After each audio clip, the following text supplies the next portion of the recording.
Thanks to the organizer for the opportunity of sharing my experience on the issue of lacrimal gland prolapse in patients seeking for upper blepharoplasty. No financial disclosure. I'll cover 3 topics. I'll try. First, to see how important it is to discover that preoperatively. Then go through introducing one, I would say, new test to definitely find it out preoperatively, whether we have a lacrimal gland prolapse, and at the end I'll show you a movie how to easily fix that. So why is it important? It goes back to the case I had like 8-9 years ago, coming to me 2 months after blepharoplasty, having chief complaint of lateral hooding, as you see over there. We went there, excising the lateral hooding. A week after surgery, when I wanted to remove the stitches, I saw clear fluid coming out of the incision. And that was the lacrimal gland fistulous tract on the incision, not paying attention to the lacrimal gland prolapse over there. So we went back, we repositioned that thing, and eventually it went very well. Then it raised the question, how I can find the lacrimal gland prolapse preoperatively to make sure I'm doing good on my blepharoplasty. Then I went to the literature from 1979, when the first publication came out for the lacrimal gland prolapse in patients with upper blepharoplasty. Till now, there has been just one sign of lateral bulging, kind of introducing or saying that there is a lacrimal gland prolapse. So after reviewing the literature, I started carefully looking into that matter in my patients, and I came across with 3 observations out of it. The first one, not all of my cases with lateral bulging had lacrimal gland prolapse, meaning that lateral bulging automatically does not give the lacrimal gland prolapse. The second observation, some of my cases without lateral bulging had lacrimal gland prolapse, meaning that absence of lateral bulging does not rule out lacrimal gland prolapse. So it raised the second question, how can I make sure I have the lacrimal gland prolapse preoperatively, to be prepared and explain and consult my patient about that? Then it brought me to my third observation.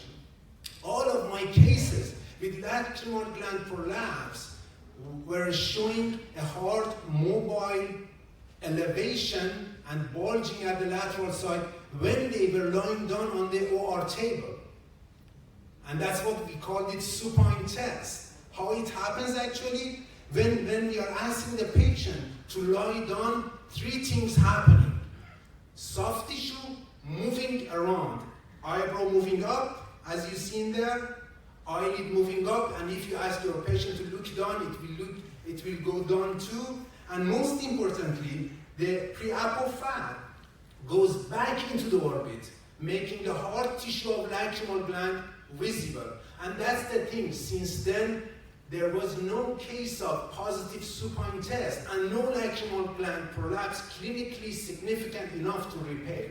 That's why now I'm doing this test on all of my cases. How to do? Actually, this is our things. We do in all of our cases preoperatively, and if it is positive, we are going to do the repair definitely. Then the procedure, it's easy. Actually, we need to distinguish and dissect 4 major anatomical elements over there. One is the preapo fat, levator muscle, lacrimal gland, and periosteum at the superorbital rim. If we reach there with these 4 elements separated from each other, then the procedure is pretty easy. We'll a little bit dissect the superorbital rim to make the periosteum available for suturing, and then going there and attaching the tip of the lacrimal gland. I mean, I'm emphasizing that the tip of the orbital part of lacrimal gland, not the body, to the periosteum, pushing it back to where it should be. And on the other side, sometimes you have the fat in front of you. You may a little bit put a cautery on top of the fat, or as you might see on the second eye, I sometimes remove that. The thing is, we open the orbicularis oculi muscle, reaching to the septum gently, opening the septum over there. Then you have the fat first coming out, We have to, with the cotton tip applicator, actually dissect that out of the lacrimal gland to be able to see the lacrimal gland, sometimes cutting the fat out of it. And then the lacrimal gland is over there.